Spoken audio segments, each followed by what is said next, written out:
Good evening and welcome. This is the City of Nashua meeting of the Zoning Board of Adjustment for Tuesday, April 23rd, 2024. My name is Rob Shaw. I'm the chair of the Zoning Board, and I'll run through a few introductory remarks and some logistics for the meeting, and then we'll go ahead and we have got 5 cases tonight, and we'll run through those. And so that's pretty much what's happening. So the Zoning Board is authorized to basically provide relief to those individuals that are looking to do something that is not directly allowed by the land use code, either as specified in the city ordinances or through the state RSAs. We do hear cases typically for primarily two kinds of cases. They are variance requests and special exceptions. We have both of those before us tonight. I'll talk a little bit about that and just how we run through the cases. So essentially, again, I noted that what we're being asked to do is we're a quasi-judicial body, meaning we basically act following the law and try to only act based on the information presented to us as testimony and judging it to the criteria that are required for passage of the requests that are being made. I'll just talk a little bit about, again, the logistics of how this will work. Each case, the applicant will have up to 15 minutes to provide testimony about what they're trying to do. We ask that you come to the podium here, and this goes for everybody. State your name and address for the record. All testimony needs to be into the microphone. We do have, there is recorded testimony, there is audio recorded testimony, as well as video recording of this meeting is going on right now as well, and the meeting will get replayed on Channel 16 for the cable from the city public access channel, as well as the recordings are also available online through the city website.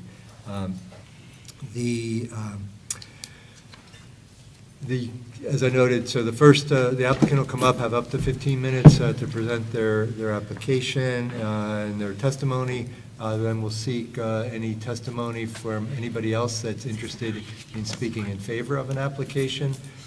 Those individuals will have up to 5 minutes. If there is any opposition or anybody with questions or concerns, we'll then seek those out. Each individual that has any of those categories to follow up on will have up to 5 minutes for those inquiries. If there are any of those questions, concerns, et cetera, then the applicant will have up to 5 minutes for rebuttal testimony, and then there'll be a final rebuttal from one and only one of the individuals that spoke with the concerns or questions or opposition. And if we get to that point, we can talk about how that gets resolved to determine who that individual will be. So that all is really what constitutes the public hearing for a case. So then we basically stop taking any of the public testimony, and then the board will deliberate in what we call the public meeting phase for a case, and we will come typically to some decision. Usually that is either an approval or a denial. Sometimes we'll table cases if there's more information needed or some other information is warranting that as a possible action. But you should be able to go away from here knowing what the status of your application is by the time we finish your case. And by the way, once we finish your case, there's no need to stick around. You're welcome to attend, but if your case has been heard, you're more than welcome to then leave the auditorium. A few other things. The acoustics are actually very good in this auditorium. We just generally ask that everybody silence or put their cell phones on vibrate. If you have any conversations to have, please step outside because the audio and the sound will carry right up here, and so we just ask for your cooperation in that regard. The other thing about this board, the board is constituted of typically 5 full-time members, and then up to 5 alternate members for if full-time members either are not available or have reason to recuse themselves from a case or some other matter like that. As you can see, there's actually 6 of us here tonight. We have 4 of our full-time members and 2 of our alternates. All of our members, when they are here, will participate in all aspects of the case, so they'll still be asking questions or providing their thoughts and commentary on the cases, but ultimately only 5 members of the board will vote on each case, and all the full-time members vote if they're available on all cases. We have our 2 alternate members, and we'll alternate back and forth between them, and I'll note who is on each of those cases as we go forward.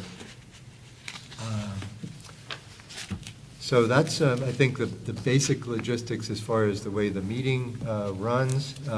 As far as the cases themselves, variances are cases that are essentially where somebody is asking for something that is directly not allowed the way the codes are written. There are 5 criteria that need to be satisfied for this board to vote in favor of a case, and they are categories that you should have seen in the applications that you would have been dealing with when you applied for a variance request. Meanwhile, there are also 5 criteria that are part of a special exception, but special exceptions have 5 different criteria. Just the number is the same, but there is essentially a lower threshold of approval needed for the board. In other words, for the most part, it's something that is allowed as long as other special criteria is met. And again, that would have been part of any application anybody was submitting for a special exception. I think that takes care of most of the logistics that I wanted to cover. Mr. Falk, are there any changes to tonight's agenda? No changes. All right, thank you. And I guess probably as good a time as any to introduce, and I'll go through roll call as well. So Mr. Carter Falk is a Deputy Planning Manager with the city, and he sits here on the board with us, helps keep us aware of particular items, or sometimes we seek out his counsel when it comes to some of the specifics, and he probably knows the land use code book as well, or better than anybody else in the city. So we rely on his guidance a lot for that. Again, my name is Rob Shaw. I'm the chair of the zoning board. We have Mr. J.B. Boucher, our clerk, Mr. Josh Neely, one of our full-time members, Mr. Jay Mankara, another one of our full-time members, Mr. Andrew Sylvia, one of our new alternate members, welcome, and Ms. Estafia Boras, another one of our alternate members. So that's basic. I realize we always were doing roll call because of, again, kind of COVID and Zoom and everything. I think just by the notation there, we already, as I've noted, we have the 6 members present, so we definitely have a quorum.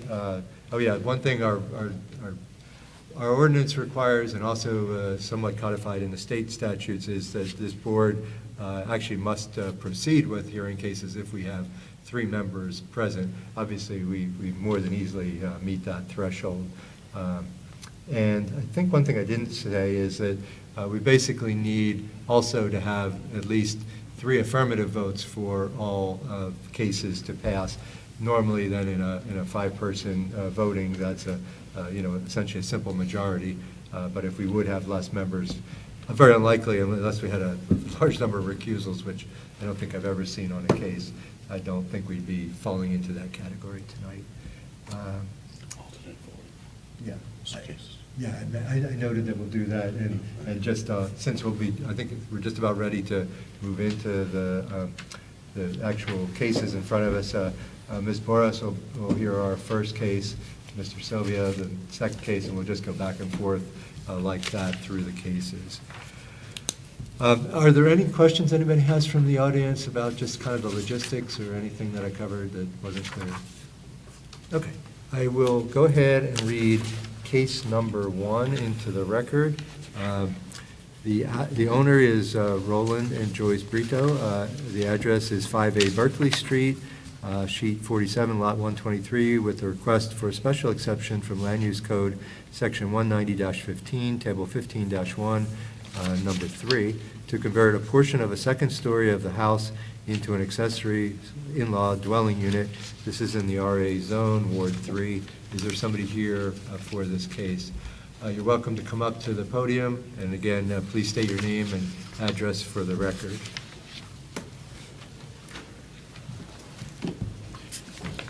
Roland Brito. And Joyce Brito, 5A Berkeley Street, Nashville. Thank you. And so, yeah, please tell us, what you're trying to do and however you want to present your case to us. We have about 550 square feet above our garage, and we are hoping to turn it into a living space, an ADU. The only thing that we need to do as far as changing anything in the space itself, which I did send pictures in, I don't know if you guys have them, but we would need to put an exterior door that enters into the stairwell that goes up above. And like I noted, as far as in the special exception commentary, and you have in the application the affidavit regarding the ADU, which is really the criteria that's primarily driving the special exception. And so by your testimony, you're able to meet all of that criteria. Then is that correct? Yes, we are. All right. Thank you. We've also enclosed 3 letters from our direct abutters that said that they do not oppose the action. The board has received them.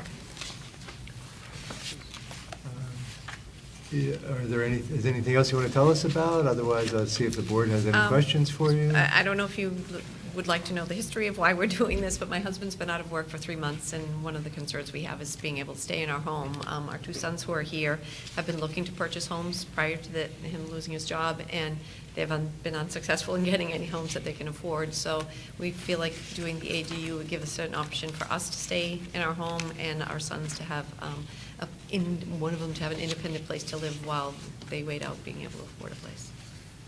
Thank you. Does the board have any questions?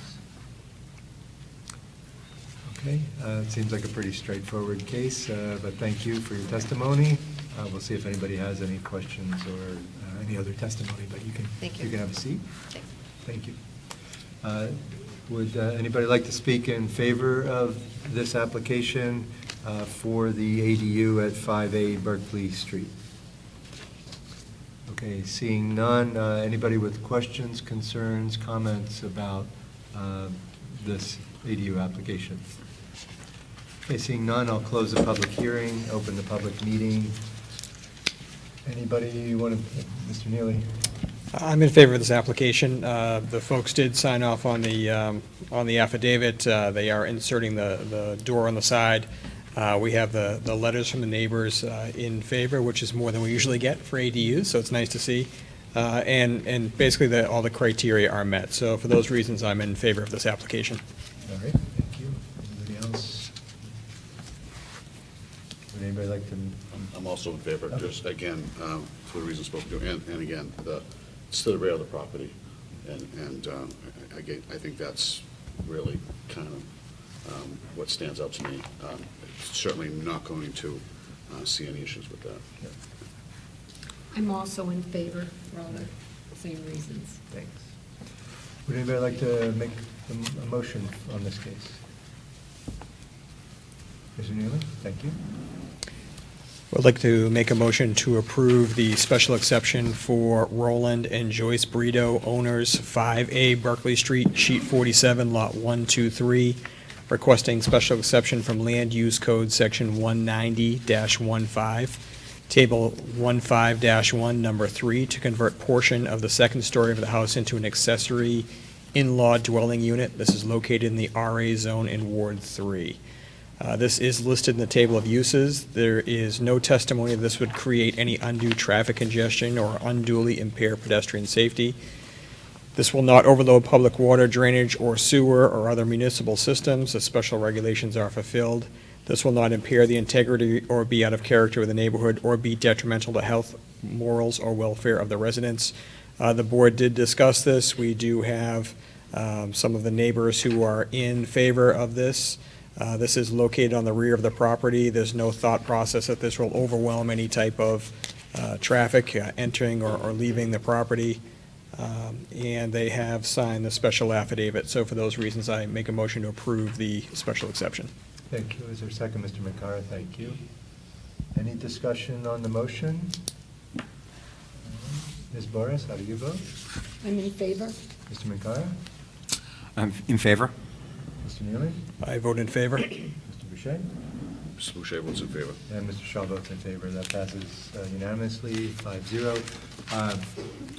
One thing I didn't say, and I'll probably, we usually try to say this as we finish cases, but there is a 30-day window of appeal that if anybody does question the board's decision, especially if they believe that we erred and made some sort of illegal decision or made a mistake or something like that, somebody can appeal, and if that appeal is made within 30 days of this hearing, any approvals we made would be on hold until that gets resolved. Seems highly unlikely in your case, but it still can always happen. But you are still more than welcome to move forward with your application. If you have any questions, follow-up, definitely please contact Mr. Falk. But otherwise, you should be all set. Thank you. All right, that will take us on to case number 2. Read that into the record.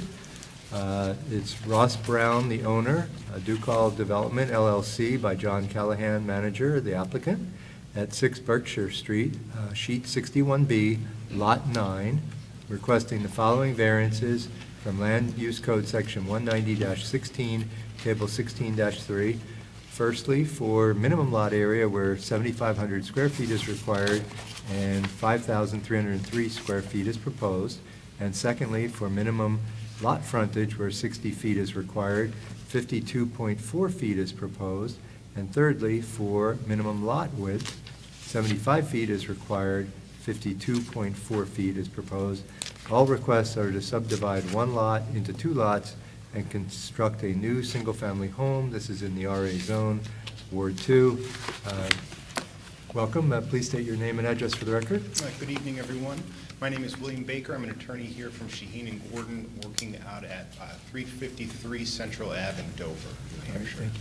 I'd suggest maybe just tilting the mic up some, and if that doesn't work as well for you, that is a handheld. If you want to take it out, you're welcome to, but it's... How's that? I think that's better. Thank you. Okay. All right. Thank you. We did submit our application, as you've all are aware, and it lays out essentially our argument for the variance. I'm happy to run through that and go over the points if you'd like, or conversely, if you've had a chance to read it, I'm happy to answer any questions you might have, depending on how you prefer I proceed. I mean, we're more than well, I mean, yeah, you're right. I mean, we certainly got the application. We have a chance to read it, but this is your opportunity to still talk to that. And, sure. You know, and sometimes just for others in attendance that might not be as familiar with the details, it's a good opportunity. Happy to run through it for you all. So, again, this is for property located at 6 Berkshire Street. That is in the RA district. The property itself is 0.35 acres or 15,535 square feet and currently contains a single-family house. The applicant is proposing to subdivide that property to create a separate lot. The resulting subdivided property would consist of a parent lot of approximately 10,052 square feet, which would contain the existing single-family home, and then the separate subdivided lot, which would be 5,303 square feet. The parent parcel with the single-family home would be fully conforming under this subdivision. However, the subdivided lot would require 3 variances from Section 190-16, Table 16.3. Section E of that table requires 60 feet of frontage on a public way. The proposed subdivision would only have 52.4 feet. Section D of that table requires a minimum lot width of 75 feet, and the proposed subdivision would only be 52.4 feet. And finally, Section C requires a minimum lot area of 7,500 square feet, and the proposed subdivision, again, would be 5,303 square feet. New Hampshire law requires an applicant to meet 5 requirements in order to be granted a variance. The first is that granting the variance will not be contrary to the public interest, and the courts in New Hampshire have interpreted this requirement to mean that the variance must be consistent with the spirit of the ordinance. To be consistent with the spirit of the ordinance, it must not be contrary to the public interest, and it must not unduly and in a marked degree conflict with the ordinance such that it violates the basic zoning objectives.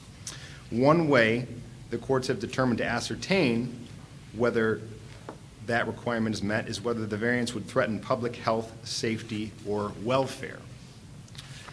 Section 190.14 of the ordinance contains the zoning district purpose statements. As to the RA district, this provision provides that the district is appropriate for the older residential sections of Nashua surrounding the urban core. The RA is predominantly single-family, although duplexes are allowed subject to special standards.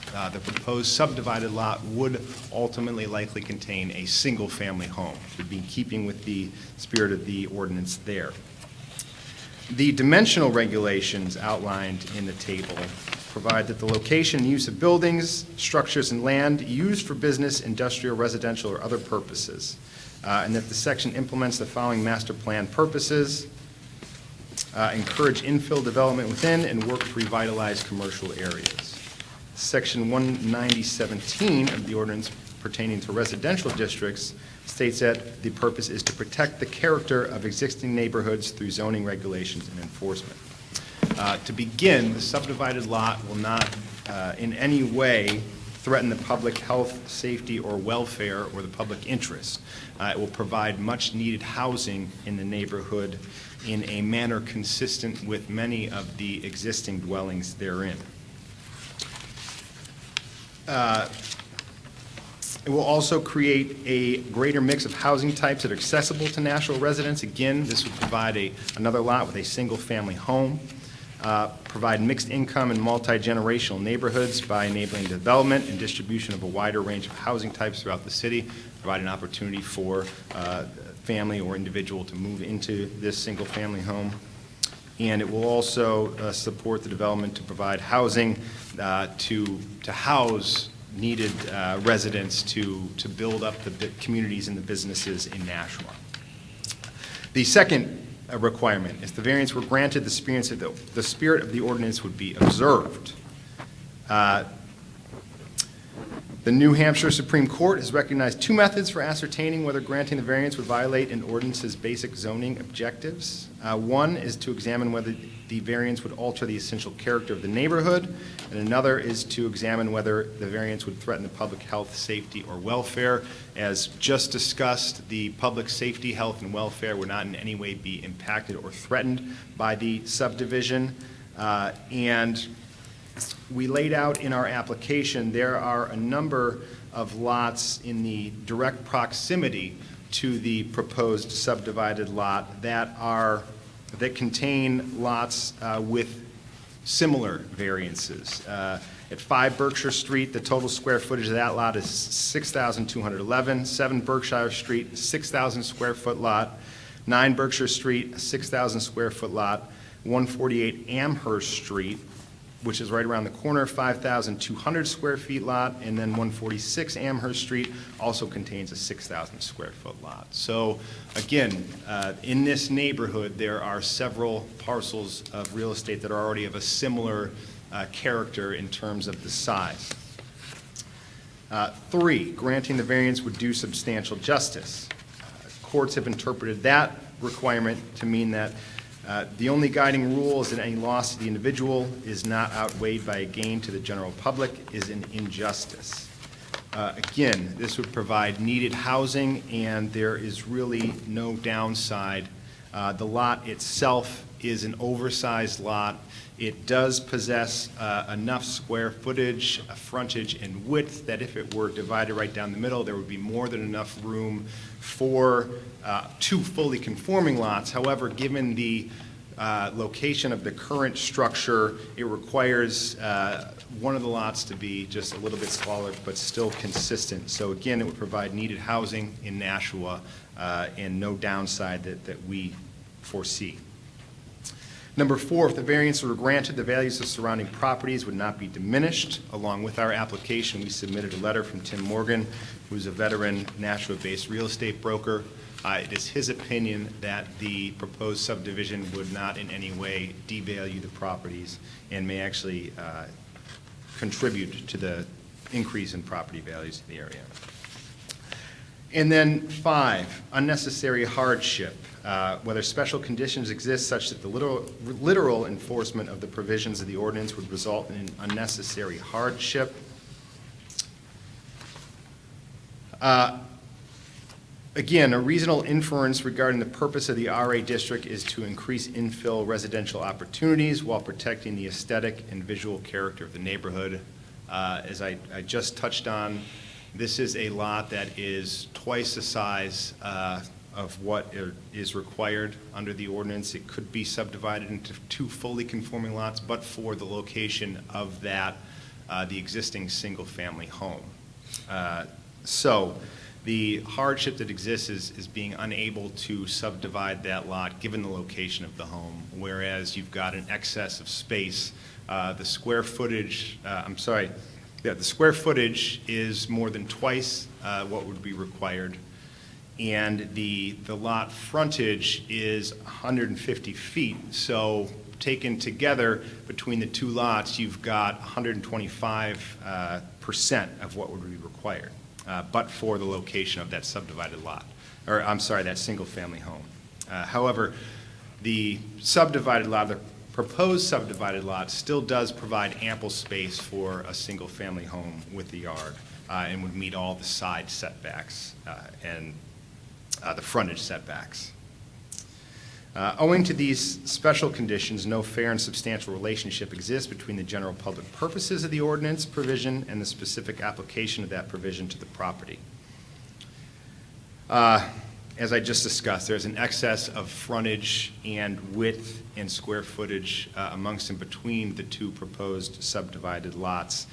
It is just the location of that single-family home that requires a variance if we were to subdivide it and make a clean lot line front to back. There's certainly ample space to kind of cookie cutter out a lot that would comply more substantially. However, I don't know that anybody would want to get into that, and it likely would not be consistent with the character of the neighborhood to have a bunch of interesting shaped lots, we'll say. And the proposed use is a reasonable one because, again, there is an excess of square footage and the city is in desperate need of housing. So, based on those 5 requirements, we do believe that the application and the proposed subdivision meets them, and at this time we would ask that the board grant the variance request. Great, thank you. Does the board have questions? Mr. Sylvia? On the subdivided lot, it looks like there's a existing shed. Would that be part of the new lot, or would that be moved, or would that be like an enclave of the existing lot on the new lot?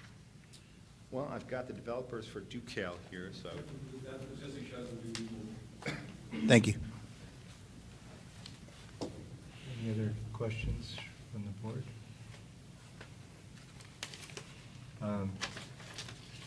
Pardon me, 1 minute. Sure. I had something that I was going to ask, I think, and now it's escaping me. But oh, yeah, I know, thank you. So was there any consideration to doing basically a duplex here, and essentially adding on to the single-family home? Because if I'm not mistaken, I think this would easily meet the requirement to have a 2-family right now, because I think that square footage is probably like in the order, it's like 12,000 probably, or something like that, square feet. But it's, I think it, So the fact that this is basically two lots already, I think there's was that explored at all? Did you ever consider a duplex as opposed to two? Actually, let's do this, So, just, yeah. apologize. Yeah, no, We've come got up, the members come of up to the Ducal mic Development who are and give the your name and applicant, address, because we need the testimony into the mic anyhow. Dewey Maslauer with Ducal Development. I'm sorry, can you do the address for that also then? Oh, our address? Yeah, 379 Amherst Street. Okay. Nashua? Yeah, Okay. so, Thank you. I'm sorry. In Nashua? In Nashua, Okay. yes. Yeah, duplex wasn't considered, it's not consistent with the neighborhood. The neighborhood is virtually all single-family homes, and the current homeowner has no interest in having something attached to his home. Yeah. Okay, thank you. I think we're probably done, just one last check here. Okay, yeah, I think we're set for now, so you can have a seat and Thank see you. if anybody else has testimony. Would anybody else like to speak in favor of this application for the 6 Berkshire Street subdivision? Okay, seeing none, is there anybody with questions, concerns, or opposition that would like to speak regarding 6 Berkshire Street? We did have an email, which, is this it? Yeah, I saw the email, but Yeah. I don't see it here. yeah. Sorry, I don't have it. I could pull it up on my phone. I could pull it. Yeah.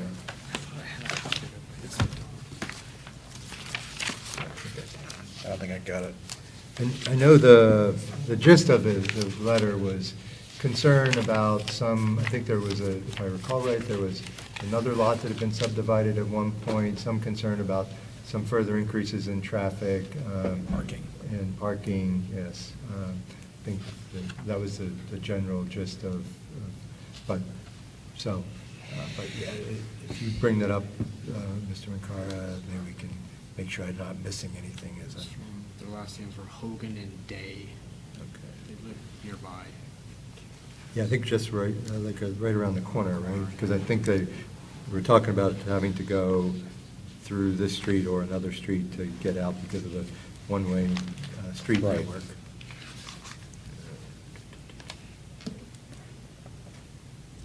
It was probably from Kate. Yeah, Kate sent it. Kate sent it. Yeah. Yeah, that's right. I have the message here, but my phone doesn't let me read the attachment unless I forward it to my other email, so, yeah, do that unless somebody gets it faster. I think you summarized the essence there. Yeah.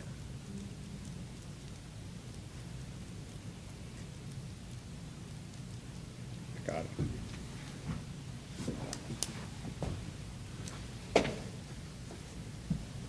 Yeah, I just got it too, so. Yeah, thanks. Could you forward that to me? So this is, again, from Tim Hogan. I received an email notice of ZBA 6 Berkshire Street. I'd like to reluctantly voice my opposition to this subdivision, as Mr. Brown has always been a good neighbor. Berkshire Street has had one other subdivision in recent years and added 2 new houses to the street. It is worth noting that the entirety of Berkshire Street is one city block. As stated in the applicant packet, 5 and 9 Berkshire are smaller than the standard 5 and 9 Berkshire were once a single lot containing a barn owned by 6 Berkshire. That lot was sold and subdivided only a few short years ago. That has caused a major change in the character of the neighborhood, going from 8 to 10 houses and now possibly 11 houses on this block. 4 Berkshire was once also part of the 6 Berkshire property. Living on Sullivan Street, which is a one-way, means I am forced to use another street to access Amherst Street. One of the streets I use is Berkshire. This is also a one-way. Navigating through all the parked cars in Berkshire can be tight. Adding another house on such a small piece of land would almost surely mean a vehicle will be left to park on the street. This has been happening on Sullivan, and it makes pulling into and out of one's driveway difficult. It is also hazardous for traffic. Other concerns are water runoff and green space.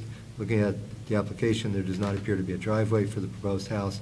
We'd assume that would affect green space. If so, it would be the only house to not have a pertinent driveway.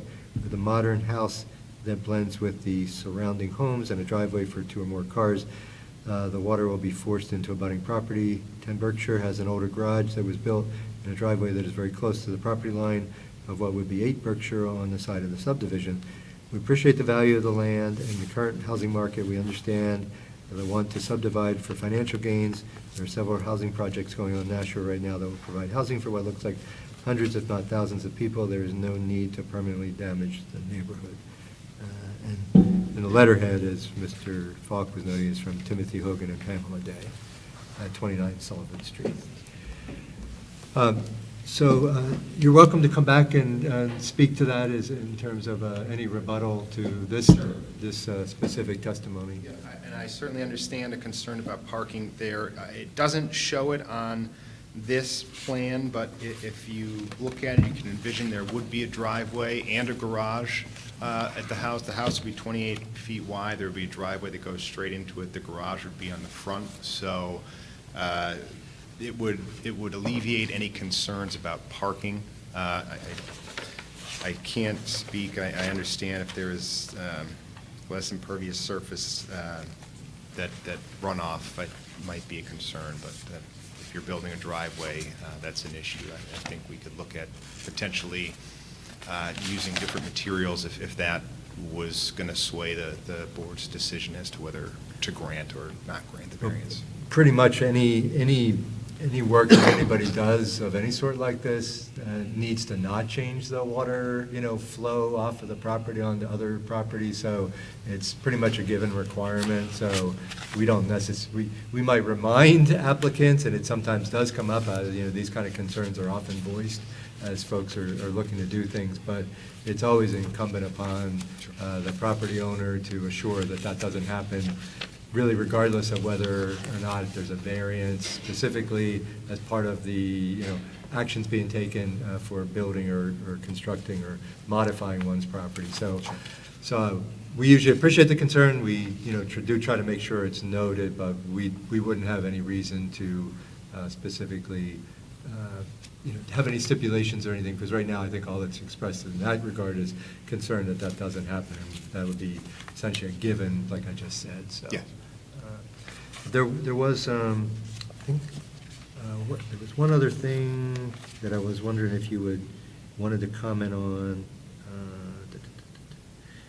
The green space I don't think is an issue per se because all the other criteria are being met, so probably could have saved that for our testimony, but I didn't know if you wanted to comment on that either, but I don't see any issue there per se. No comment on that. Okay, all right, thank you. Okay, that's probably it, unless, I don't think the board had any other questions. Okay, thank you. We'll close the public hearing and open the public meeting. Again, just noting. Nobody else in the audience? No.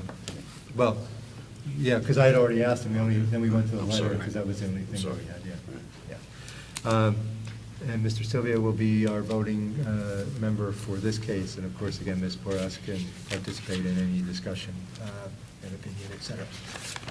Would anybody like to offer first thoughts? Mr. McCarr? I did struggle with this a little bit at first, but really what inclined me to support the application is simply that although the lot itself is smaller than what's typical in the neighborhood, when you look at the existing parcel, clearly it has sufficient area to subdivide. It has enough frontage to subdivide. It would meet all the criteria, but for the location of the existing house and the way it's positioned on the lot. So subdividing this lot, subdividing the property would not adversely impact, the area. The net density would remain the same. So for those reasons, I support the application. Thank you. And Mr.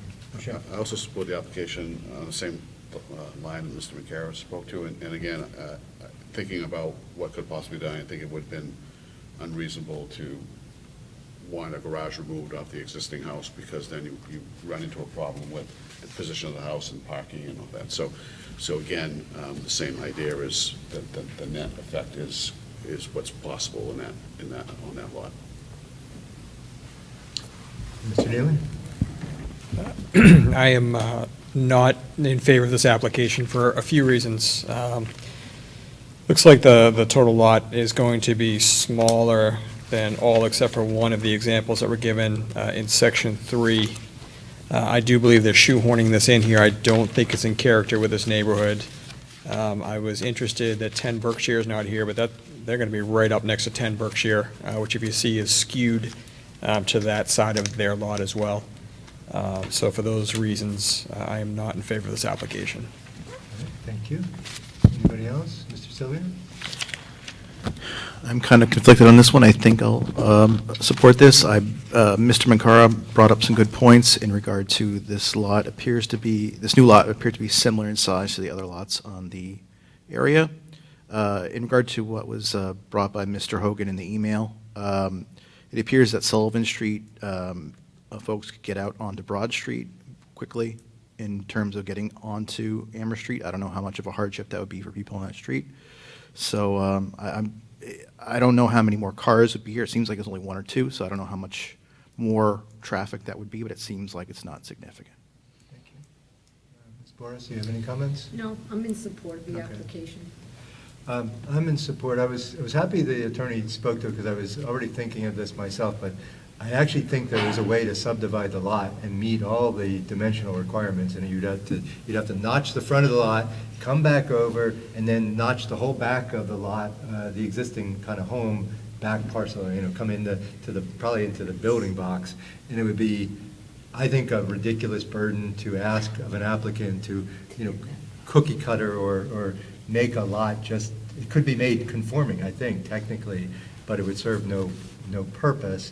I think the fact also that this lot would easily support a duplex, so in other words, could easily support two homes essentially, and that could be achieved. We've seen that before where it's simply connected by a garage and you meet that. So I understand the applicant wasn't interested in pursuing that, and that's understandable, but I think as far as intensity of use, I think there's things that could be done that would be either more out of character or less within the spirit of the ordinance. So I think if we were looking at a much different aspect of dimensions, but the fact that there is sufficient dimensions to actually satisfy two individual lots ultimately really helped sway me to this. I was a little concerned because it is definitely, other than that one lot, will be the next smallest lot then of this immediate area, but several of these other more or less same size lots are right across the street as well. So I guess ultimately I definitely come down in the side of supporting this. So any other discussion, or would anybody like to offer a motion? Mr. Sylvia. Okay. Thank you.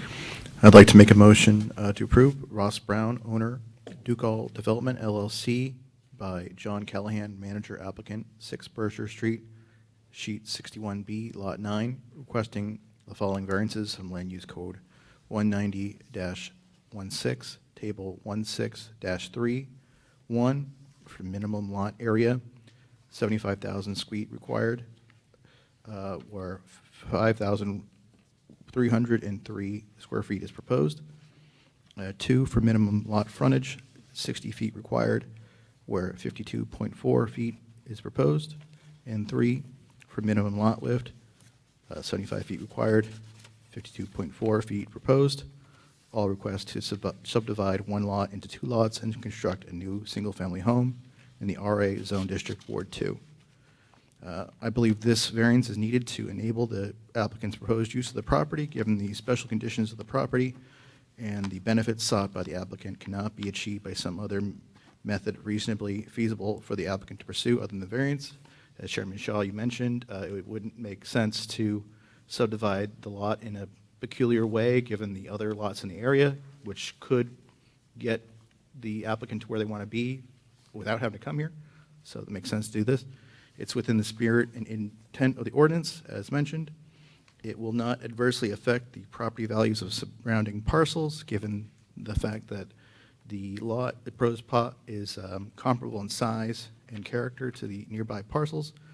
It's not contrary to the public interest, and it pursues substantial justice. Thank you. Is there a second? Mr. Boucher, thank you. Any discussion on the motion? All right, Mr. Sylvia, how do you vote? Aye. Mr. McCarr? Mr. McCarrigan votes in favor. Mr. Neely? Mr. Neely votes not in favor. Mr. Boucher? Mr. Boucher votes in favor. And Mr. Shaw votes in favor. That passes 4-1. As noted, there is the 30-day window of appeal, but otherwise, you're welcome to proceed forward, and if there's any questions, certainly please contact Mr. Falk in the planning department. And good luck. All right, that will take us to case number 3.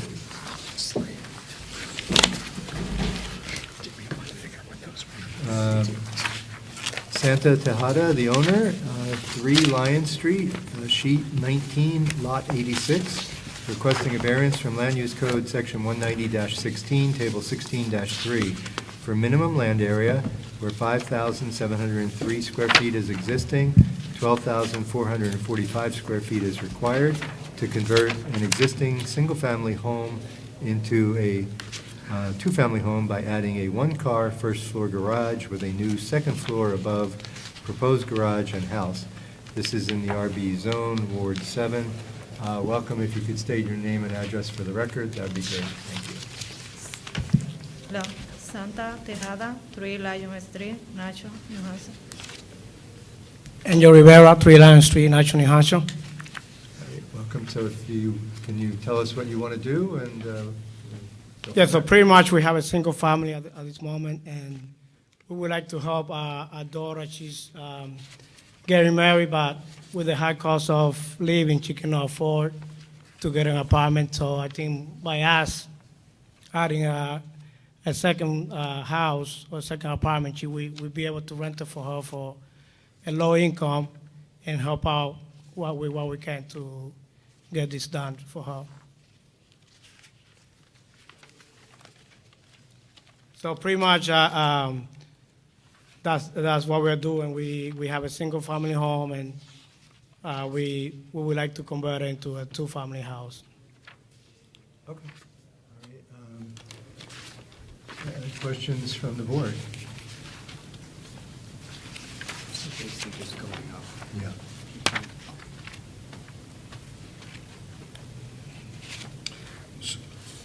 So is it a 1-car garage, 2-car garage, It and, would be a 1-car garage. and then how many, so parking, how many spots do you have off the street? So right now we got five spots. We got 2 and 3. And so it would be 1 inside the garage and 4 outside the garage, Okay, off the street parking. okay, thank you. And what's the total square footage you're adding? Or approximate even, I'm sorry. I would say like 1,200 square feet. Okay,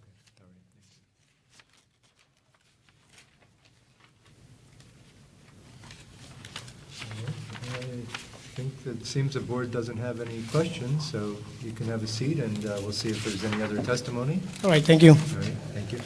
Is there anybody else that would like to speak in favor of this application for the conversion of the single-family home to a 2-family home at 3 Lion Street? Anybody here with questions, concerns, or comments regarding this application?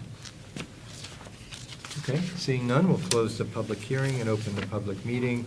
And just as we do this kind of alternating with the alternates, Ms. Boras will be the voting member once we go to the voting part of the case. So, but open it up. Are there any initial thoughts, comments from the board? Mr. Sylvia. I did have a question initially, but it was answered in regard to the applicant saying, due to high living costs, we feel that this renovation would help us, our family, be able to afford a place to live. I wasn't sure if they meant that they were going to make this into an investment property, but I think that they said that the daughter's going to move there. It sounds similar to the first application tonight. So that answered my question. Okay, thank you. Mr. McCarr. So what I'm struggling with a little bit, there are single-family homes in the area, there are other duplexes in the neighborhood. was trying to kind of understand how the density of this compared to, and, we don't have an analysis of that, so I was just kind of trying to look at it and think about it myself. That's not necessarily a fatal concern, but that's how I was trying to conceptualize it. The lot itself is not large for the neighborhood. It's, on the small side for the neighborhood, so how does that fit in? But I'm open to, anybody else's thought on that or any other issue. And actually, maybe, Mr. Falk, do you know, like, how much about the density of other surrounding properties there that I mean, this lot specifically- appears to be generally consistent with the neighborhood. There's a mixture of sizes of lots, there's some small ones, middle-sized ones, larger ones. I would just call it in character or consistent with other lot sizes in the general area, quarter mile around this house. as far as the mix of density? I don't know about the is that exact harder to density say? numbers, but, there are some other, this is RB zone, which does allow two-family, so, like as Mr. Mancara said, I know there are quite a few two-families in the neighborhood. I just don't know what the exact numbers are, but as far as the use goes and the lot size, I would call it in the consistency range of what's around that neighborhood. Okay, thank you. Mr. Boucher, any comments? Going up and down Harbor Ave and Marshall Street, as noted, there's a mix of multifamilies. And I did notice that there are some smaller lots. And so I was looking at this and looking at the scale of what it is. And, looking at this is really, we're not doubling the width of the home. We're adding pretty much a garage or a little living space, and then we're going up. Would this, if this was not a two-family and somebody wanted to, it's not a huge house to begin with, I mean, relatively speaking, right? It depends what you're used to, right? But compared to other homes in the city of Nashville, this is not a large house compared to other neighborhoods. So when you talk about, we're talking about the size of the looks or, what they're proposing, it could just as well be an addition to a home for a single-family living. So now I'm back to, does this kind of fit into what the neighborhood's about? And again, going up and down Marshall Street and Harbor Ave, I mean, it's very evident that there is definitely a mixture. So I don't think I have any strong reasons why I would maybe not support this application. Again, I think what hits you on this one is, it is one of the small lots, but, it's something that's existed for quite some time. I mean, this is, not the oldest neighborhood in Nashville, but it's definitely been there for a while. So I think it's an existing condition, and, again, the addition of what's going to happen on the right side of the building would be typical if they were putting on a garage, and again, we're going up with the living space. So, and again, parking's there. We know there's no on-street parking. They're providing the parking. So whether it's, right now it's family, but obviously we know in the future it could be something else, but I think that that's been addressed. So again, I don't see anything that would, prevent me from maybe not supporting the application at this point. So they don't need any other dimensional variances for setbacks or anything. I don't know if there's no other dimensional variances obviously needed Setbacks for are all setbacks or met. anything, yeah. Parking is met. Mr. Neely, any comments you want to offer? Yeah, I thought Mr. Boucher said it all very well, thank you. So I am in support of the application. I will tell you, the day that I did a drive-by, both the across the street neighbor and the next door neighbor were out and about. They're not here to speak against it, so I'll take that as tacit approval. 1 Lion Street is trending away from this house, so there'll still be space even after they put the garage on. So for those reasons and for those stated before, I'm in favor of this application. And Ms. Morris, anything from your perspective? No, I'm in support, and again, for all the reasons already stated. Okay, thank you. Yeah, I think this is, I feel like you were getting at it, Mr. Boucher, like, in a way, or maybe the sentiment, it's like, I feel like this is one of those cases that's a little bit on the edge, like it feels like there could be some strong arguments for maybe why it shouldn't happen, but at the same time, there's, some of what we just talked about, there's a lot of similarities to what is existing here. There's enough of a mix of things here, even just, looking at this image, you've got a lot of homes that have, maybe some of the big lots are a little bit bigger, but they're narrow and deep. So you still have kind of intensive kind of frontage and not a lot of width between a lot of the homes either. So I guess I end up feeling like there's nothing like overbearing that's going to happen with this. I think you did a good job of summing a lot of it up, Mr. Boucher. And I think, like I said, I felt like it was a little bit almost like you could, maybe it wouldn't take much to sway this one way or the other strongly, but I feel like there's enough of the positive reasons or the criteria is just sufficiently met that I can support it. So that's kind of where I ended up falling on this one. So I guess unless anybody else has any comments, anybody want to make a motion on this case? Mr. McCarthy, thank you.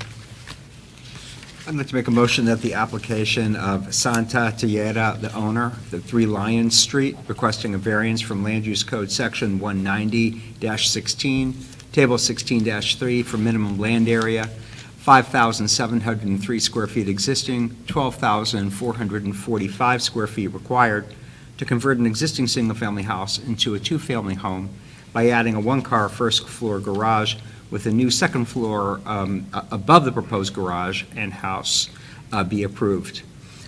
We find that the variance is needed to enable the applicant's proposed use of the property, given the special conditions of the property, and the benefits sought by the applicant cannot be achieved by some other method reasonably feasible for the applicant to pursue other than the variance.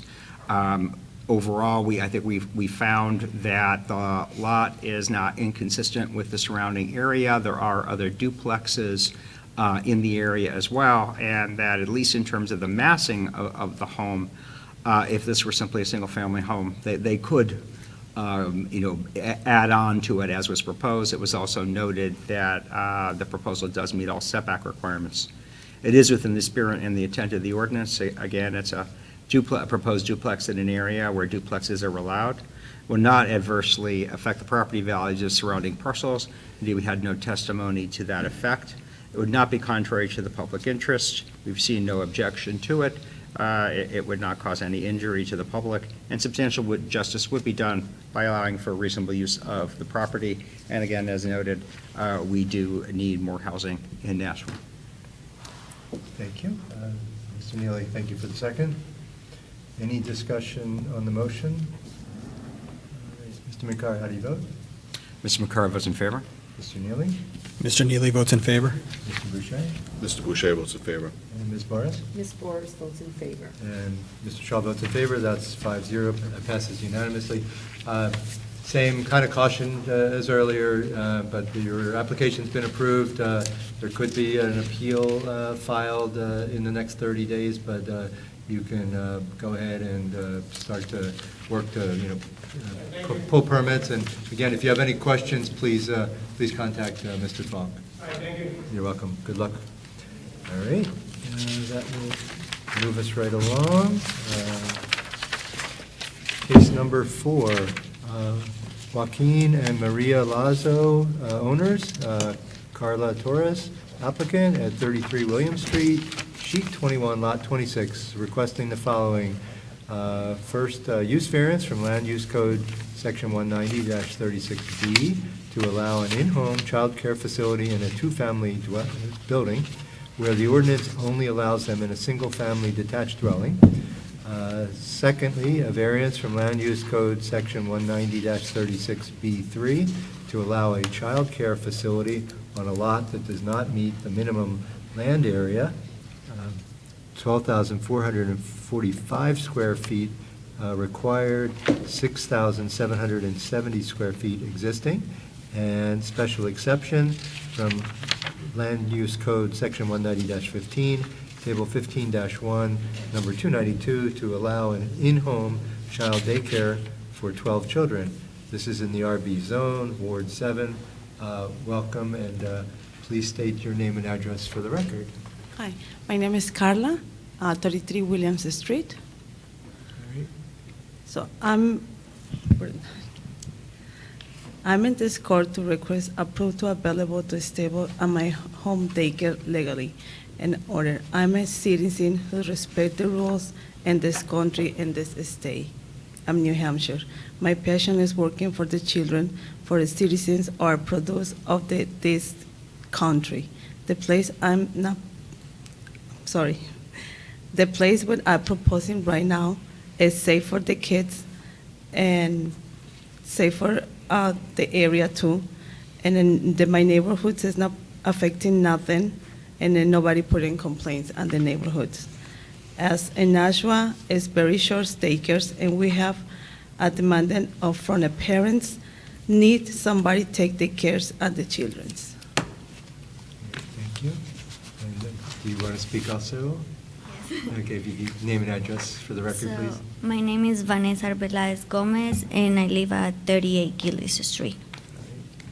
I just want to add a little bit to the daycare. I know we don't meet the footage of the daycare, but Tasha and David already went. They did measurements. Is eligible for 12 kids.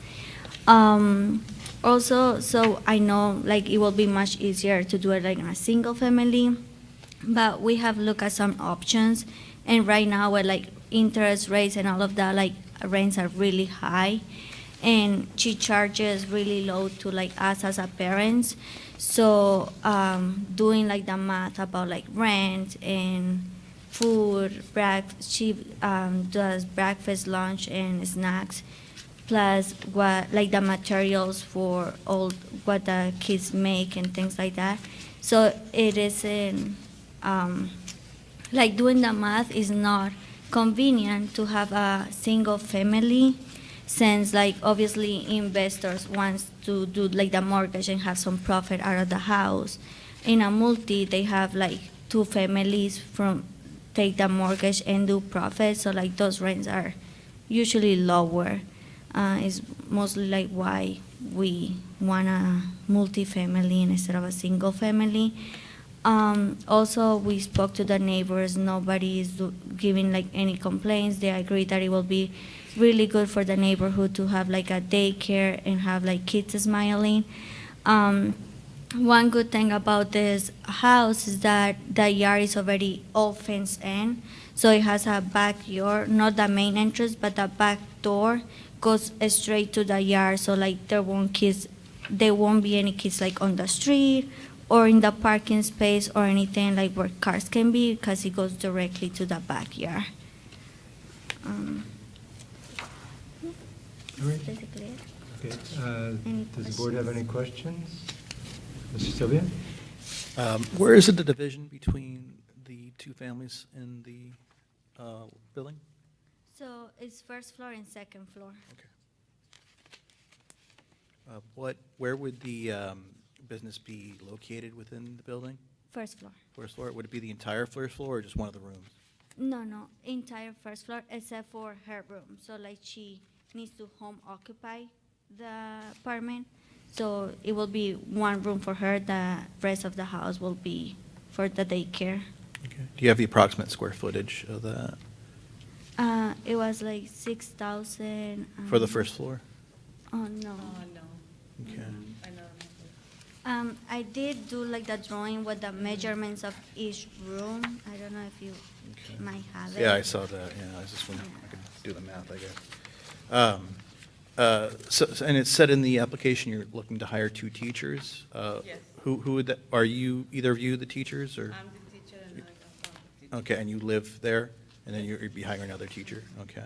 And do you have any certifications for childcare?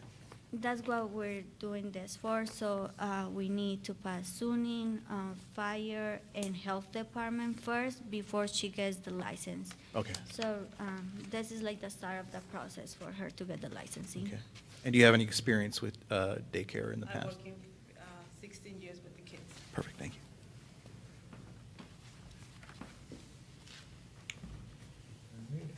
think that's probably it for questions from the board. You can have a seat. We'll see if there's other testimony. Would anybody else like to speak in favor of this application at 33 Williams Street for the variances and special exception regarding the daycare? And seeing none, would anybody like to speak with questions, concerns, or opposition regarding this application? We did have a couple, I think it was 2 emails from Terry Mahoney at 31 William Street, which she said resides right next door to where they are looking to put a daycare. I have no problem with this being done. I know the situation well. We'll be completely fine with this daycare going in. Thank you. And then from Scott Starkey, owner of 2830 Williams Street, live across from 33 Williams Street. I have no problem with the daycare that is proposed for 33 Williams Street. Thank you, Scott Starkey.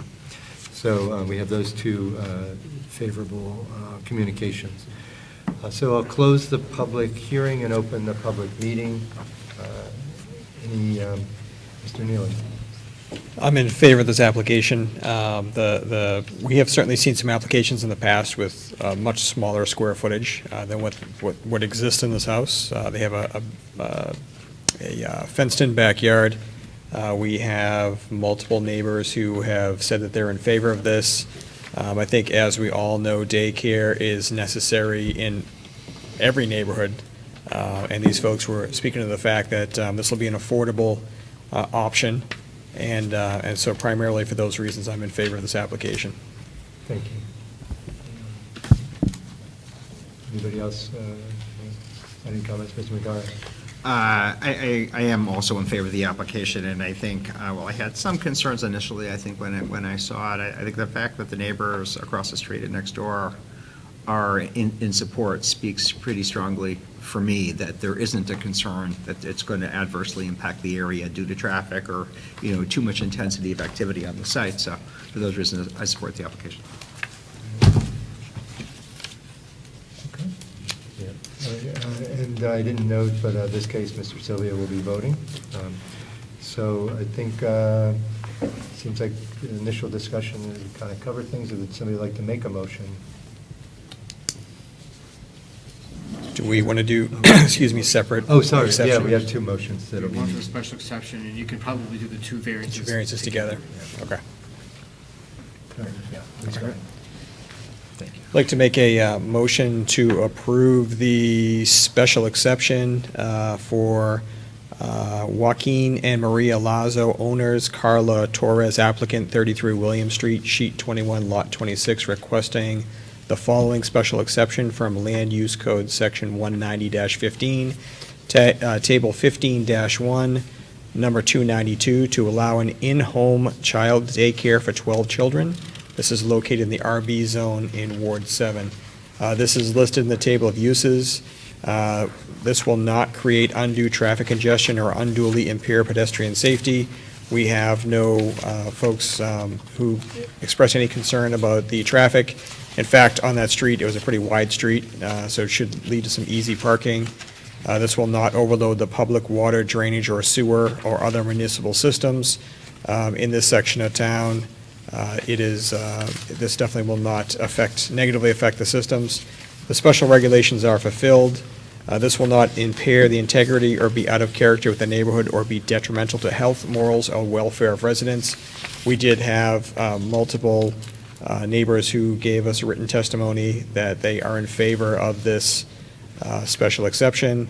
And as discussed by the board, with the square footage in this home, we do believe there's more than enough room for the 12 children. So for those reasons, I ask for a motion to approve the special exception. Ms. Boucher, second. I'll just note that I think, and I always kind of stumble a little bit over this, but one of those criteria for the special exception is that it's part of a single-family dwelling. So essentially, this, even though we're going to potentially approve this, it's still contingent upon the variance that essentially says that is not necessary. But I just wanted to have that kind of in the record a little bit. So, any discussion on the motion Mr. Neely, how do you vote? Mr. Neely votes in favor. Mr. Boucher? Mr. Boucher votes in favor. Mr. Sylvia? Mr. Sylvia votes in favor. Mr. Mikara? Mr. McCara votes in favor. And Mr. Shaw votes in favor. That passes unanimously, 5-0. And then we still have the variances. Question. Who seconded that? Mr. Boucher. Thank you. That's what you have right in your notes. All right, yeah, please. I'd like to make a motion to approve the variances for Joaquin and Maria Lazo, owners, Carla Torres, applicant, 33 William Street, sheet 21, lot 26, requesting the following. Number one, a use variance from Land Use Code, section 190-36, subsection B, to allow an in-home child care facility in a two-family building where the ordinance only allows them in a single-family detached dwelling. And number two, a variance from Land Use Code, section 190-36, subsection B, subsection 3, to allow a child care facility on a lot that does not meet the minimum land area, 12,445 square feet required, 6,770 square feet existing. This variance, this is located in the RB zone, Ward 7. The variance is needed to enable the applicant's proposed use of the property, given the special conditions of the property and the benefits sought by the applicant cannot be achieved by some other method reasonably feasible for the applicant to pursue other than the variance. The board did have discussion that there is, we believe, enough square footage within this house to allow 12 children to safely operate within a daycare.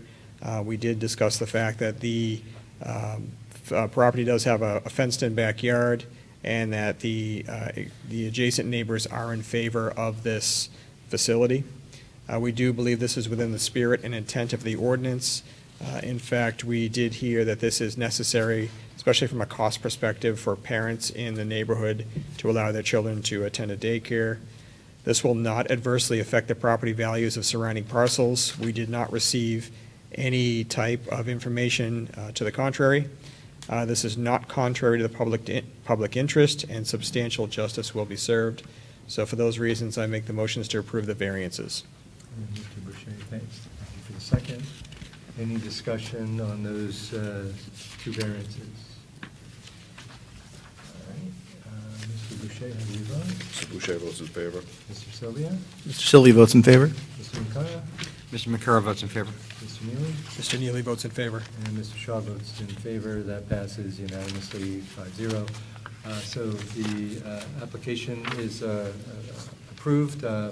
Again, 30-day window of appeal, but you can proceed forward, and good luck with the effort, and definitely providing a very much needed service for the city and the neighborhood, so good luck with all of it. Thank you. All right, and that brings us to case number 5. The owner is Mark Berkovich, 25-27 Greeley Street, sheet 63, lot 47, requesting a variance from Land Use Code, section 190-16, table 16-3, for minimum land area. 24,891 square feet is required, where 4,300 square feet existing, to convert an existing 3-family building into a 4-unit multifamily building. This is in the RB zone, Ward 3. Welcome, and please state your name and address for the record. Hey, good evening. This is old building that was built for You unit. need to either come closer or even maybe raise the mic a bit. This is old building. that Give your was- name. Can you say your name and You hear address me? again? Name and address for the record? No, just say your name and address. My name is Mark Berkovich. I live in 41 King Street, Nashua, New Hampshire. All right, thank you. I own a building that is an old building. It's almost 200 years old. It is 4-unit physically, and some time ago, I believe some previous landlord legally converted it from 4-unit to 3-unit, and he actually lived in 2 apartments. I believe it's because he wanted to save on taxes or something like this. But physically, it's still the same thing. And this is why I'm trying to convert it back to where it should be legally. About 8 years ago, I already got the permission to do so, but unfortunately, I went through divorce and I couldn't do it. So I'm asking the permission to do this again. Last time, the concern was that we should not introduce more tenants to this highly settled area. And I was able to prove, and I can repeat my arguments, one unit, one bedroom unit is one tenant. When it's joined, it's much more people. I tend to rent to Section 8, so it's going to be 4 tenants, up to 4 cars. Right now, this joint unit has a family of 6 people, maybe some friends. So we obviously are not introducing more people in the area. There's no issues. The issue is that there's mismatch between legal state of this house, I'm sorry if I don't pronounce it correctly, and the physical one. I cannot imagine rebuilding this building to make 3 units out of 4. It's a good old building that is, 4 units. So we need to fix this mistake, and then it's going to be me who I will have to come up with some money to make it right, and it's going to be good building. And I'm also asking, I need parking. We used to have some kind of lease when we rented parking on the other side of the street of Greeley. It was taken away from us. I don't know if it's possible to get it back or so, but I believe we can get the front of the building to be 4 parking spots. And as how I imagine it, it's going to be a good building with good parking spots. I will control all this. There will be no issues with anything. So I believe this is good for everybody. At least I don't see any reason why not.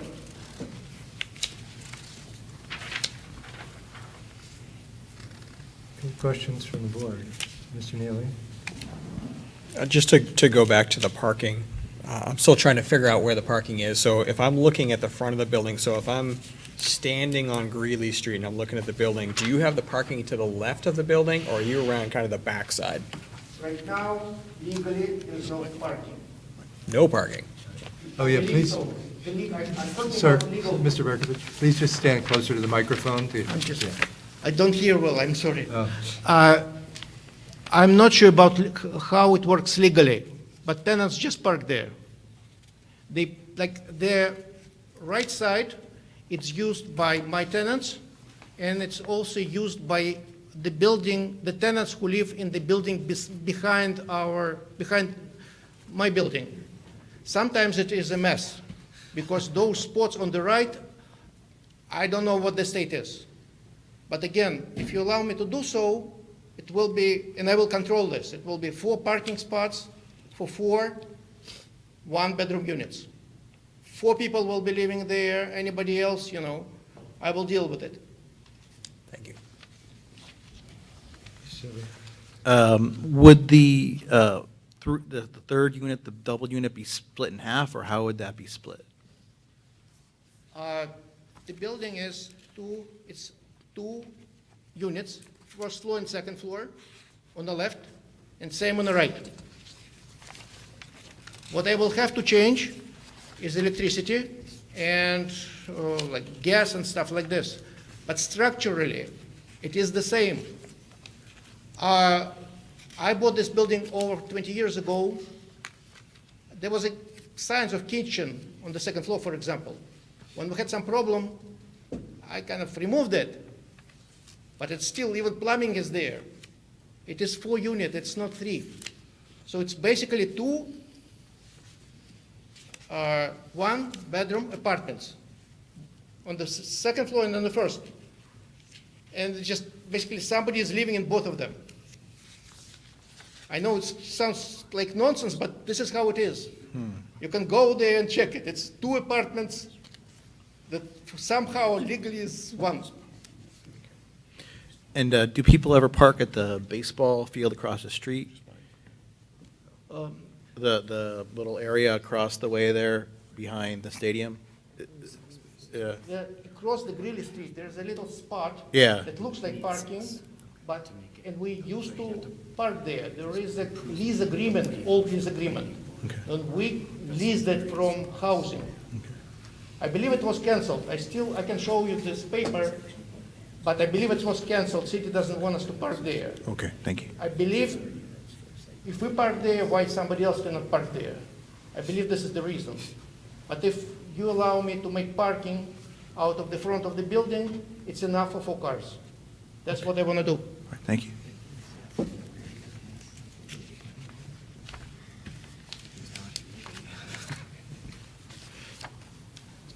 Other questions from the board?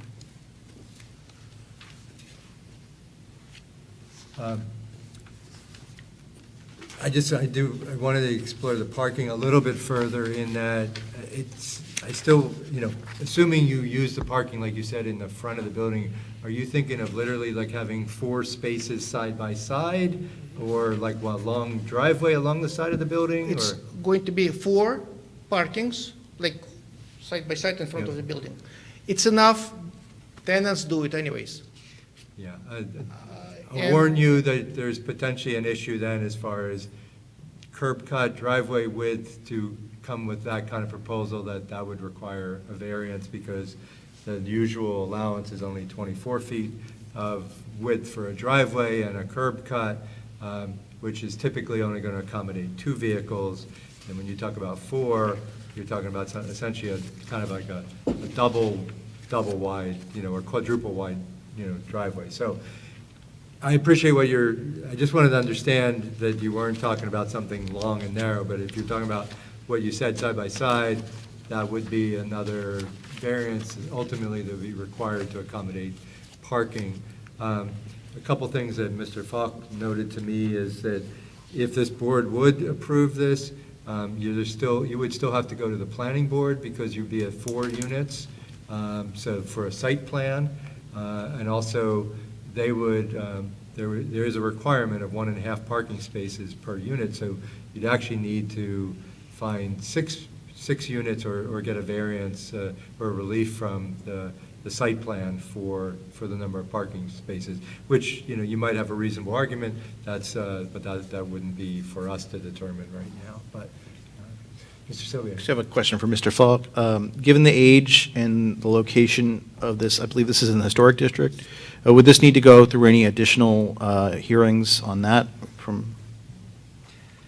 No, it's close to the historic district, but it's not actually in. Okay, I thought it was. My It's very apologies. close The stone's throw away, but he's not in it. Maybe 2 stones throw away. It's a parking space away. I think we're probably done with our questions, or did you have something else? The applicant may not know. I was just curious how many units that 31 is. Do you have any idea?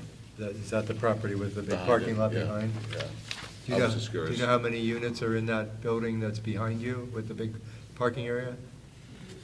The number 31, the building behind your property, where all the parking is, where all the people park, the big parking lot. Yes, it's not used, We were just. why not use it as parking? No. No. it's there. Do you know for that building, how many residential units or how many apartments are in that building? In that building, I don't know, but it's a lot. And I know that parking is a big, big concern.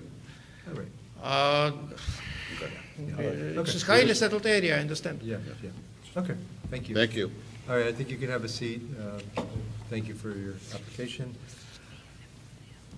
Anybody else to speak in favor of this application? Anybody to speak with questions, comments, or concerns for this application at 25-27 Greeley Street? All right, we'll close the public hearing and open the public meeting. First thoughts and let's see, and also just we'll be back to Ms. Boras for the voting member when we get to that part. Mr. Boucher. This is it's tough, but it's not tough, but it's tough. The request for the 4 units in and itself, due to the history of the building, it makes, to me, perfect sense what the request is for just bringing it back to what it was. I have no doubt that that's what it was, and I don't think necessarily that the density of people living there are going to be any greater than what exists now. The whole parking issue, obviously, I mean, I went down there again, and exactly what the applicant's saying is that there's parking on the front lawn. I think people do what they have to do. So again, I think that I am supporting the 4 units, but with that, I don't know where the burden lies on, finding the parking, right? Because, I'm not sitting here saying that I'm approving all the parking in front of the building. I think, like you said, it's going to go to site plan. But again, we've had cases that come in front of us where applicants have found parking in other areas to satisfy parking, right? And this is not like downtown where there's, not parking that's required. So I think there's a challenge there. I don't know what the answer to that is, but I certainly support the conversion back to what it was originally. Mr. McCarr. I do support the application with some reluctance, but, full disclosure, I lived at 2 Merrimack Street, so I know this area very, very well. This building is an old building, if I understand correctly. This is going to help contribute to the rehab of the building, which it really needs, and bringing it up to code. Parking is absolutely a challenge in this neighborhood. There are a few buildings in the area that have no parking. They are parking on the front lawn, they're parking wherever they can, that's where everybody does in this neighborhood. That lot across Greeley Street was used for parking by the neighborhood, and then one day, the chains went up and the parking was gone, which was really, I think, sad for a lot of the folks. You've got housing authority property all around. Some of those have gone actually down in units. Number 14 was 6 units. It's now down to 4 units. 31, I believe, was 7, and I think it's now 5. And I'm pretty sure that 25 to 27 is parking on 31. I think that's also housing authority property. So, I mean, it's a tough area. It always has been, but I think what's proposed is not inconsistent with the use. It's not inconsistent with the density. And although parking is usually what brings the folks out, it's not bringing the folks out. There doesn't seem to be any opposition. Mr. Sylvia? Yeah, I think Mr. Minkara kind of hit it on the head here. In the request, it looks like in a normal neighborhood, it would take 6 times the amount of minimum space for this, but this is a special neighborhood in the city, so I think in this situation, it might be a little bit more appropriate than other parts of the city. Mr. Neely? Yeah, fascinating building. I mean, who would have thought this is 200 years old, sitting on this very interesting, almost looks like a backwards D. So I'm in favor of this application. We just had a case in front of us maybe 2 sessions ago with the old Nona building on East Hollis Street, the Artisan. And the folks over there who were going through the rehab flat out told us we're not going to have parking, and we're going to tell the applicants or whoever wants to live here, there's going to be no parking, go figure it out. So this gentleman certainly could do the same thing. So I'm not going to get stuck on the parking. I think we need the housing. There are some opportunities to just say, hey, go find parking somewhere else and be unapologetic about it. And yeah, I'm in favor of this. Thank you. I'm also in favor. Thank you. Yeah, I think the parking's an interesting thing, and yet, this is very much a downtown building as well, and there's a lot of people that can also choose to live downtown that don't have vehicles or don't even want to have a vehicle, so, and back to just the whole 4-unit thing, I mean, you look at the layout of the building, it's just like, everything about it is naturally saying it should be the 4 units, and it's kind of a shame, it seems, that whatever occurred in the past to convert it to 3, maybe if it was just for a tax purpose, maybe in reality, not from a use purpose back at the time even, who knows?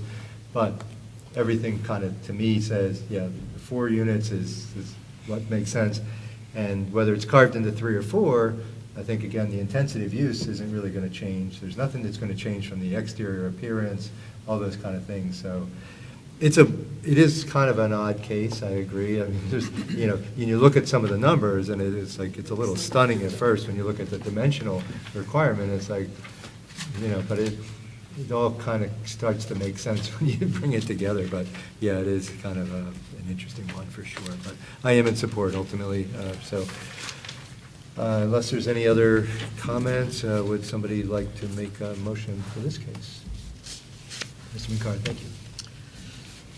I'd like to make a motion that the application of Mark Berkovich, owner of 25 to 27 Greeley Street, sheet 63, lot 47, requesting a variance from Land Use Code Section 190-16, Table 16-3, for minimum land area, 24,891 square feet required, 4,300 square feet existing, to convert an existing 3-family building into a 4-unit multifamily building in the RB zone in Ward 3 be granted.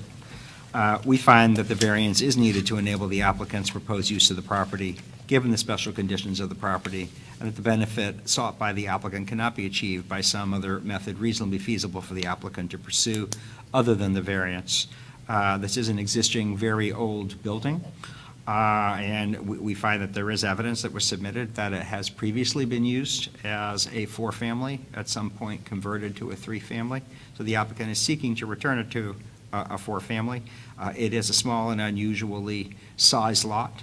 And we also find that it's not inconsistent with the density in the surrounding area, which tends to be multifamily and higher density. It is within the spirit and intent of the ordinance to allow reasonable use of the property. It will not adversely affect the property values of surrounding parcels. In fact, we heard no evidence to that effect.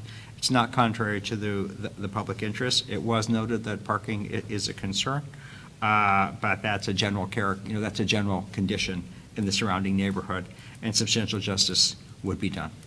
Thank you for your motion. Is there a second? Ms. Morris, thank you. Any discussion on the motion? Ms. Morris, how do you vote? I'm in favor. Mr. McCarr? Mr. McCarr votes in favor. Mr. Neely? Mr. Neely is in favor. Mr. Boucher? Mr. Boucher votes in favor. And Mr. Shaw votes in favor. That's 5-0. That passes unanimously. Similar thing, there is a 30-day window of appeal, but you are welcome to move forward with your case now. And but you will have to go to the planning board for a site plan for this. But if you have any questions, contact Mr. Falk, and he can help guide you a little bit with that. Thank you, and good luck with your project. All right, I think that's the end of our cases. We have, I think, 2 sets of minutes. Oh, actually, are we in the 3 weeks, so we don't have an agenda for the next, okay, so we don't have regional We have an impact. extra week in the schedule. Extra week, so we won't meet until 3 weeks from now.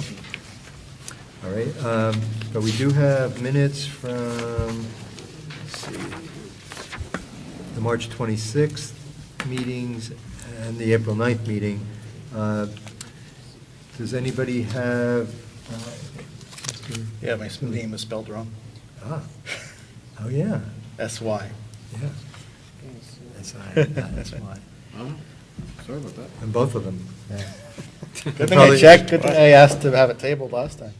Yeah, first you didn't give it to him, and now you misspelled his name. Not making it feel very welcome here. New guy. It's all right, I'll get used to it. Global update. All right. Let it be known he has Mr. keyboard McCarr? pencil. Mini golf. Just a few comments on page 6. Of which from March 26th or? Of March 26th, if that's what we're starting on. So on page 6, the 3rd paragraph from the bottom that starts with Mr. Mankara said that he also agrees that the lease issue is not relevant to the board. And then in the very last line, it's a little confusing the way that is phrased. I think it should say, I'm just going to start reading at the second sentence from the top. and there must be a determination from the Conservation Commission that, I would suggest that we cross out "they review these," and insert, it would read, from the Conservation Commission that the proposed use will not create a danger of prohibited X. So we just cross out "they review these," and after the word "that," add "the proposed use will not create a danger of." That's all I got. All right, thank you. Those were long ones. Anything else on March 26 minutes? All right, somebody like to make a motion? And Mr. Sylvia will be voting on this case. Or this minutes. Make a motion to approve the minutes of March 26 as amended. All right, second by Mr. Neely. Any discussion? All in favor? Aye. Make it simple. And then the April 9th minutes, any input there other than Mr. Sylvia's spelling? Got that already. Yeah. And Mr. McCarthy? Sorry, once again on page 6. No. On the It's very good I clarified bottom. which page 6 the first time. So going down to the very last sentence that starts with Mr. Mankara said that he supports the application, I'd suggest putting a period at the after application, crossing out "and would be," and starting that sentence with "he was," and then I'll just read what is still here, looking for ways that this could be done, and perhaps inserting "making it," between perhaps and smaller, and perhaps making it smaller and intrude less. And then I would cross out "he" and insert the word "but," if that makes sense. And a comma after the last? Yeah. Oh, yeah, you have a comma there. Yeah, there's already a comma there. It looked like a period on mine. That's because it starts with a capital H after, but it's Yeah. a comma.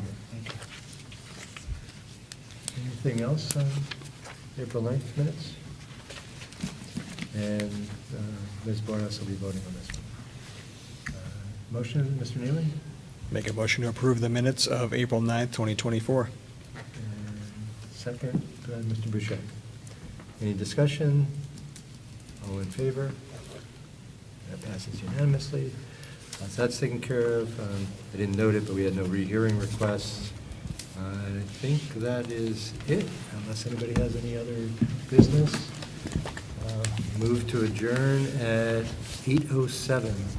Thank you, everybody.